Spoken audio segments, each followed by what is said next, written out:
afternoon. Should we just do the normal team news? We know there's no Romero for the Fulham game. Where's Dragusin? Is he ready to start? Anyone else in and out that you can tell us about? I know you've still got to train tomorrow. Nothing changed from the Arsenal PSG game. Of course, the suspension to Kuti. Radu will not be able to start yet. Progressing, training. So that's status. Anyone else close to coming back? No. You talked last night about the progress that your side made, that sort of attacking intent that you wanted to see.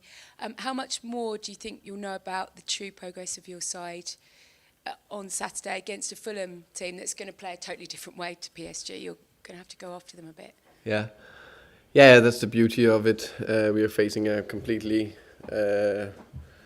different game on Saturday, a game where we hopefully will be more on the ball and need to how can you say open Fulham up. I think actually Fulham maybe they don't have the points they maybe want, but I've watched a lot of their games and watch even more now that they've performed well. I think they've been quite unlucky with some of the results. So that will be a different challenge, but that we're up for. Looking forward to it. I'm happy, very happy I'm pleased that performance and response we got from the players against PSG. I think we did the aggressivity in the high pressure, the forwardness, the intensity we played with should have earned us a point or points against PSG, but a bit of randomness, two set-piece goals we can't concede, and some game management did that we didn't, and that's the bit we need to learn from. We are, said it from the beginning when I walked in the club, every decision I take is to do everything I can to win the next game, but it's for the long run. If you can't build something that lasts, it doesn't matter. Very aware that I need to win tomorrow, and the day after tomorrow, and the day after tomorrow, and the day after the day, and so on. But that's what it's all about. And I think football is extremely fascinating, and it's so complex that we all try to analyze and understand it. And if we look at Liverpool now, a manager Arne Slot I admire massively. Did fantastic stepping into the first season in the Premier League, won it, incredible in every way, and now they are struggling a bit, and they have a bad spell. I'm convinced he will find a way out of that. Convinced, but I don't think anyone have predicted that before we started the season. That's just sometimes football. But that's the thing we sometimes struggle to understand. Yeah, do you think that's become more reactionary since when you started? Because you lose that game on Sunday and the narrative is really quite negative towards you. You go and put in a good performance in defeat last night and suddenly that shifts again. Has it become very much more all or nothing? Because you're talking of Slot there who's won a Premier League. Yeah, but that's what I mean. Arne is clearly an unbelievable coach. What he did with Feyenoord, how he stepped into Liverpool, incredible. So he will 1,000% find a way out of that. And I don't know him personally, but he will stay calm, him and his coaching staff, and they find solution, and then we'll go again. And in football, some managers, some clubs are privileged not to have too many setbacks. Maybe it's just one game. Others have a big spell, or they have whatever, So yes, there will be setbacks, and how you handle them and come back from them is the key. And I agree with you that I think sometimes one game is like, oh, it's a disaster over here, and then you're suddenly here. It's probably a little bit in between that. Maybe not the best coach in the world after we beat City away. Probably not the worst coach in the world after we lost the game. So that's just the way it is. It's how we build something over time. I know you're always very calm and you don't get sucked into that narrative, but there must be the sense that given what happened on Sunday, and yes, it was better yesterday, but at home on a Saturday night where you haven't won since the Burnley game on the opening game, there's that sense that you have to, as a group, go out and deliver. Yeah, of course. And I promise you, we will do everything we can to deliver, and we will do everything we can to come flying out, to be positive, intense, energetic, forward. But I'm also pretty sure that Fulham will do everything they can to avoid that. But it's our job to make sure that we perform. And if we perform well, we've got a very good chance to win the game. Shall we? Afternoon, Thomas. Just staying on that issue of the home form, I interviewed Brendan Johnson earlier on this week, and he said it's not so much of an issue from the players' point of view of feeling under pressure when they play at home, particularly in the Premier League. But he said perhaps the players overthink things and try and overplay because they really want to win at home. Is that something that you've noticed the players are doing, and how is that something that you can look to address? No, I think any player, any team need to do what we can to play with confidence, and the best performances where you just play intuitive. You don't think about it. Just you do what you do, and you before you receive the ball, you know that you need to take a touch forward, or you play forward, or you turn that way, or whatever you do. That's where you perform the best. So I think that's key. I'm fully aware that I said it from the beginning. It hasn't changed. I want our stadium, our home, to be a fortress. And to get there, we need to perform. We need to be the fans and us. It needs to be both together. It needs to feel that when we play home, wow, this is, it's impossible to beat us here. And that's what we need to work towards. We are not there yet, but that's what we need to work towards. In terms of Brendan Johnson, it's just over 6 months since he scored the winning goal in the Europa League final. He did say that, look, not playing every week it is disappointing naturally, he said, but he completely trusts in yourself. And he said the training sessions during the week, because there's so much competition for places, they are really intense. How would you rate how he's developed this season and where he kind of fits into your attacking lineup? I'm very aware that Brendan got some very good qualities. One of them is scoring goals. And running in behind and arriving in the box. I think I really like everything about him. Also scored goals this year as well, 4 I think in total. So I'm very aware of them. So it's all about how do we create that team where we perform, how we get the best players in, where do we play them? Is it Mo to the right? Is it Brent to the right? Who plays the 10? Do we play with what kind of type of player do we play in the different position to make it click? And then we also need that little bit of depth, because we play every third, fourth day to keep the freshness, the energy. So that's the challenge. And talking about players who's been scoring goals, Randall Colomani did that against PSG. Is he fit enough though to start again against Fulham? Yeah, he would be fit enough to start against Fulham again. I think he performed well. That was obviously his best performance, not only because of the 2 goals and the assist, but the overall performance, the pressing game, the energy, the touches. I like that from him in the game yesterday, and that's the as you say the challenge that we are facing, that we're embracing, is that away to Arsenal, 3 days later away to PSG, 3 days later home to Fulham, 3 days later away to Newcastle.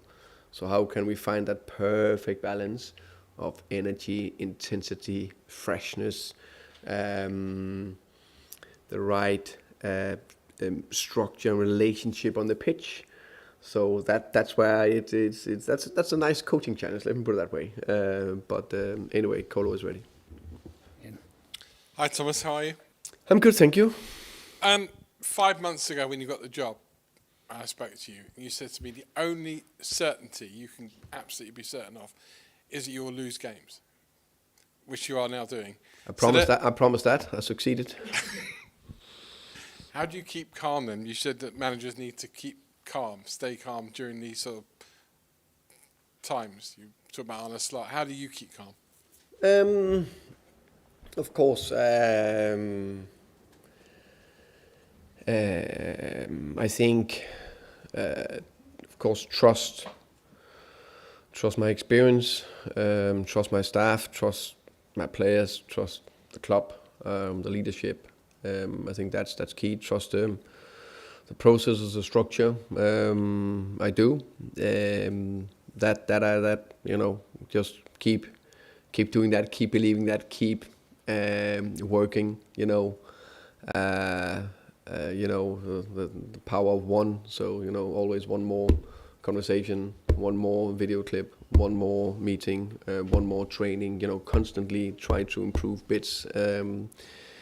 Know where you want to go, and then try to improve those bits and culture, style of play, everything, every single day. I think that's the key. Then there's days where you perform badly, you feel pain and you're angry. Yesterday it was painful in a different way because we lost, more irritation, but a better feeling because we competed. I saw more the identity of the team, character, the team I wanna build. Gave me hope, and then there's still irritation that we conceded 5 goals. We had an unbelievable opportunity to get something away from Paris, and we missed that. So that's irritation. And yeah, just keep going. You said earlier you appreciated the need to win. Without trying to build up a headline, is Fulham at home must win? Yeah, but unfortunately, I think the stats is not like there's 100% sure that we will win the game. That's the beauty of it. I'm very aware that a top performance and a win will be very, very helpful. But I go into every game believe we can win. I go into every game believe we have prepared well, and we will do a top performance. So what I can affect is that I need to make sure that we are well prepared. I need to make sure that we pick the best possible team with the best possible opportunity to win the game. And I need to make sure we are in the perfect state of mind and we come flying out. And then we need a little bit of margin. And then that should be enough to win the game. Finally, personal opinion, I think Spurs have the best stadium in the country. It's magnificent, and I know you probably enjoy taking your Brentford team to play there. Is that part of the problem this season with the home form? Is that because you play in such an amazing stadium, people raise their game to play there against you because they want to show what they can do in such surroundings? Oh, I never thought about that. I must admit, I think the key thing for us is just to focus on us. What can we do? How is it we want to attack? How is it we want to defend? How is it we want to perform? Just only focus on that, and then get that cohesion with the fans, and then the rest will take care of itself. Thank you. Thomas, hello. I just wonder, when are you going to get Kulusevski and Solanke back? Because arguably, they're walking to a lot of teams in the Premier League, and you've done this spell without them. And you talk about being judged after so many games. Is it almost unfair to judge you without these 2 players? It's part of it. We get judged if we walk into a club like this. Fantastic club, Tottenham Hotspur. There will be expectations every day for every performance. The performance added together, so that's part of the game. So no problem with that. Of course, I would love to have Dominic and Kulusevski ready to play for us, but they are not available right now. Then other players need to step up. I need to find solutions, and that I will do. Are you any closer to getting them back? I mean, are we talking weeks, or is it potentially January? Or yeah, I think I can't remember. We have a few of these press conferences, but one of the last ones that I think is much easier for me to say now they're ready to be selected, instead of when are they back, when maybe. So I think right now, reality, they're not available. And just in terms of, I just wondered how the players felt. Obviously, Sunday was really disappointing, and then last night was a lot more promising. But yeah, how do they feel about what happened on Sunday and what they've got to do against Fulham on Saturday? For me, we look forward. We can't dwell too much on the past, because if you do that, that's why I say I have that 24-hour rule, and you're too much sucked into everything. So for me, it's still 24 hours into last night. So for me, it's about taking the positive out of the game with PSG, and there was a lot of positive in that game. Learn from the mistakes we made, and then bring all that to Saturday's game against Fulham. Thank you. Welcome. George, please. Hi, Thomas. Obviously, a lot of very good performances last night. Colin Wani being one. I think you said yourself last night he's not fully fit yet. How kind of excited are you for when he is fully fit, and what sort of difference can he make? Because it feels like his kind of link-up play and that combination play is something that will be really, really useful going forward. Yeah, definitely. I think it was exciting. I think you can just see the three. I suppose the link-up play, there was the pressure, that was everything last night. I think the exciting thing was around the first goal, the way the header, the vision he had to head it back towards goal to Richie. His goal, how quick he reacted and saw it, and his finishing there. And then the third one where he's got through, showed that little bit of pace. Got the ball with him, then just clinical in the finish. So now it's about doing that consistency every game. So that's the next step, but it was promising moves. And Archie and Lucas were obviously brilliant. They've played a lot of games this season, but they've only started once together in midfield in the Premier League. Would you have any hesitation them two starting together in the Premier League, or they're not quite ready yet, or do you think they are ready? I think if you perform like you did against the European champions away from home, I think you're ready to start in the Premier League. So it's no hesitation to play them against Fulham? Absolutely no. Yeah. And I guess finally from me, you conceded 5 goals last night, but you go over to the away fans and they're all there, they're all applauding you behind the team, which is obviously a contrast to Sunday. How much have you kind of learned this week, I guess, about the expectation of the Tottenham fans and how much they'll kind of give you in terms of leeway if you have that bravery and that attacking intent? That I don't know. I massively respect all the fans. They're hugely important for us, home and away. I'm fully acknowledge and appreciate and very happy that how many that travel to Paris and how they back the team throughout the game. It means everything to me personally. And then it's just up to us to keep performing, keep being brave, keep doing all the right things, going forward and constantly add layers. Finish with Jack, please. Hi, Thomas. The team looked set up in a slightly different way last night. Was that a very specific plan for PSG, or is that something we could see more often here? I think that was what I would say. Let's say the general identity of the team. I liked a lot of the intensity and aggressivity in the pressure. I like the forwardness and the running forward, playing forward. I think we played 4 midfielders across the midfield 4. That could be for some games. It could also be different for some games. I think it's fair to say it's one game away to Paris and it's a different game home to Fulham. Could you play like that more at home? Everything is possible.